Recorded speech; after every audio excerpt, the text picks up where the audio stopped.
It's Monday, and that so happens to be the day that I like to talk about monsters. Hello, and welcome to Monster Mondays. I'm Jeff Arbuckle, co-host of the weekly podcast Film Seizure that you can catch every Wednesday at filmseizure.com or at a number of podcast providers online.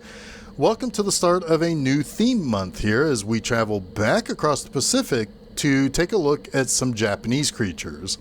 We'll cover a couple of returning favorites the next 2 weeks, but to start and end the month, we'll be getting into some new series.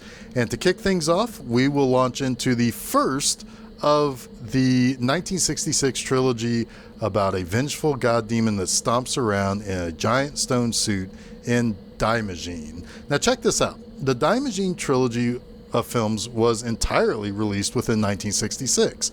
April, August, and December of 1966, to be exact.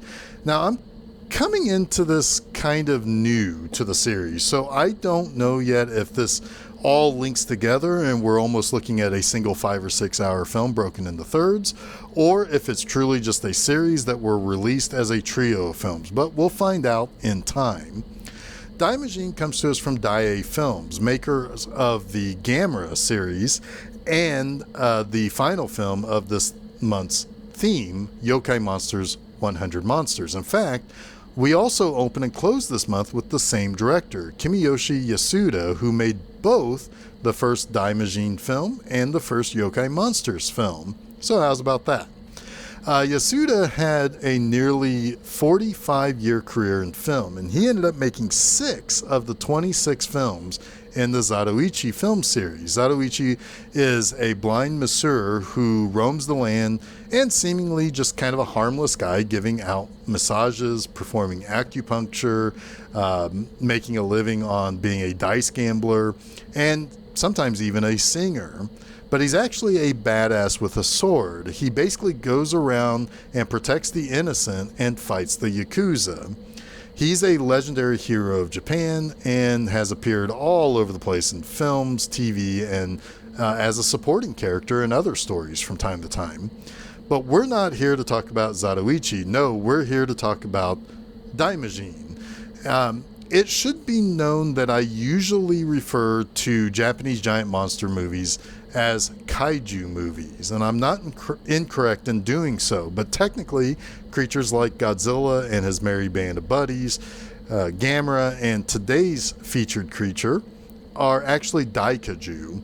The prefix dai, D-A-I, means giant. Kaiju means monster, so daikaiju means giant monster, right? Well, that's a superlative reference to a kaiju. All these giant Japanese monsters fit both the term kaiju and daikaiju. It'd be kind of like saying, well, Godzilla is a monster. Well, he's also a giant monster. So it would fit that way if we were saying monster or giant monster in our language. So really, our nasty customer today is a giant Majin or Daimajin. Got it? Good. But what is a Daimajin outside of being a big stone guy? Well, his name literally translates to Great Demon God, and he was a violent kami, or divine spirit, that was said to be trapped within a mountain, and he's held in both fear and reverence by the peoples around said mountain. Now, the inspiration for this creature is the 1936 Czech film Le Golem, and Golem is something that goes way back in Jewish lore. The narrative that most know about dates back to the late 1500s in Prague, again, in the Czech Republic, where it was brought to life by a rabbi in that city. There are several takes on how the golem can be brought to life and how it can be controlled. But what it comes down to basically is that a golem is limitless symbolism in Jewish metaphor. It can be victim or a villain, it can be Jew or non-Jew, it can be man or woman or both. Now that description that I just gave comes from Moment magazine in a 2017 article about golems. And that magazine is about Jewish American life. But that the term golem is used today in usually more negative terms as a metaphor for someone who is either kind of dim-witted or listless or has become lethargic. Naturally, the design of the Daimajin is much more Japanese in nature. The golem in the old Prague story was really more like a stone or mud kind of husk. It didn't really look like a person. Now in film, the golem usually did look much more human, and in Daimajin, he looks something like a samurai. Now he still has something that is meant to be kind of put into his forehead. In this case, it's driven into his forehead, which is likely a reference to the idea that the Jewish golem needs the Hebrew word for truth written on its forehead in order for it to be activated. Now, interesting side note before we dive into the movie, Daimajin was originally designed to be the first combatant to face off against Gamera in what turned out to become Gamera versus Barugon. In that film, the Daimajin would have been a space iceman named Uchu Hirojin, which is a literal translation of space iceman. That kind of makes sense with the Daimajin having green skin and looks kind of lifeless and cold. Now, the movie opens with a bombastic score from Godzilla composer Akira Ifukube, and we then see a scary looking eye looking around before it closes. We then see a village in a dark and spooky part of Japan at the foot of a mountain. There are heavy earth-shaking footsteps heard and felt by the inhabitants, and it's clear to them that the Majin is trying to break out of his mountain prison. So the townsfolk are going to go to the temple and pray to the good god Shino that helps keep Majin at bay. And this isn't just a folk tale in this town. No, at the shrine for Shino and Majin, there is evidence of the Majin's realness with footprints pushed into the ground. Now, there is a palace of samurai in this town, and this is kind of run by the guy who's basically the mayor or governor of this little village. And they're not all that worried about the possibility of an awakening evil god. But a rival samurai lord, Samanosuke, decides to use the commotion to attack and take the palace commanded by Hanabusa. Now, Hanabusa and his wife are killed, but their children are whisked away to safety by a young lieutenant named Kogenta. And as the bad guys rampage through the village, they order the villagers to never again gather at the temple. The old lady priestess resists them, claiming that they are committing sacrilege, but the villain army is easily able to scare off the villagers while the priestess begs for forgiveness from Shino. As Kogenta, the kids, and the priestess seek a place to hide the children, they go to the mountain where she hopes Shino will protect the kids and keep them from harm. Years pass and the children grow into their teenage years. Back at the village, it's a pretty terrible existence. The villagers are used as slave labor as Samanosuke's men whipped them mercilessly. When the son, Tadafumi, learns of this, he grows angry and vengeful. And Tadafume asks Kogenta to return to the village to try to overthrow these overlords. Now, Kogenta thinks that maybe they can find people who can help rise up to rebel against the occupying forces. And before he leaves, the priestess says the god of the mountain is angry and he will not allow for the evils Samanosuke has committed to go unpunished. Kogenta gets captured, and a local boy goes to try to pray for a favor from Shino, but the priestess finds out about Kogenta and being captured, and word gets to Tadafume and his sister Kosasa. Now, Tadafume goes to rescue Kogenta, but is captured after realizing too late that this was all a trap to lure him there. The priestess finds out, and she begs for Samanosuke to stop being such a jerk. He refuses and kills her, but before dying, she curses him to a terrible death. Samanosuke's men are sent to destroy the stone image that is in the mountain that everybody is praying to. And he believes that this is the last bit of other influence the village has, and if it's destroyed, it will give him total control over the villagers. The men find Kosasa, and she witnesses the men trying to destroy the stone image of the mountain idol. They are unable to break the stone with hammers, so they decide to hammer a spike into the figure's forehead. And the statue begins bleeding and comes to life. Samanosuke's men are swallowed up by the earth, but Kosasa prays for the mountain god to find Kogenta and Tadafume and punish Samanosuke for his evil doing. The mountain breaks away and the statue begins moving after answering Kosasa's prayers, and it takes on a frowning and mean visage. When word reaches the village that Majin has been freed from the mountain, a small uprising begins to try to save Kogenta and Tadafume from their execution, but they are swiftly put down. But before the two heroes can be put to death, the Daimajin arrives and pretty much lays waste to the fortress that was built by the slave labor. People are tossed off of watchtowers, stepped on. Daimajin tosses over the crosses that Kogenta and Tadafume are tied to for their execution. The monster just destroys everything.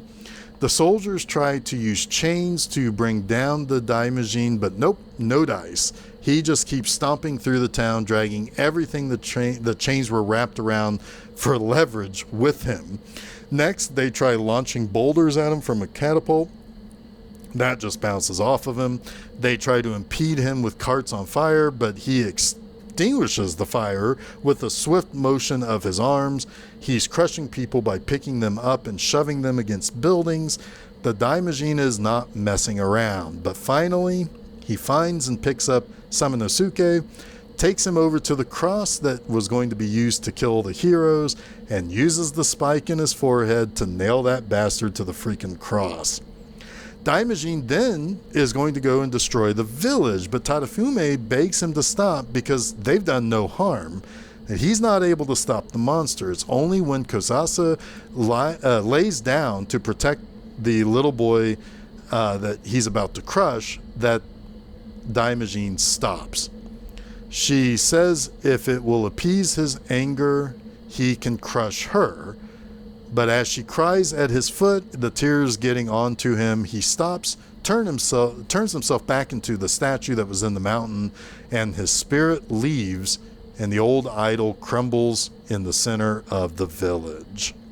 So let's get to those three things I like about Daimajin. Now, if you're new around here, every episode of Monster Mondays, no matter if the movie itself is good or bad, it gets three things I like highlighted. So what's the first? Well, right at the halfway point, there is a fairly spooky scene. There's a little boy from the village wandering around the scary mountains. The kid was told by the old priestess that he shouldn't be around there because it would make Majin angry.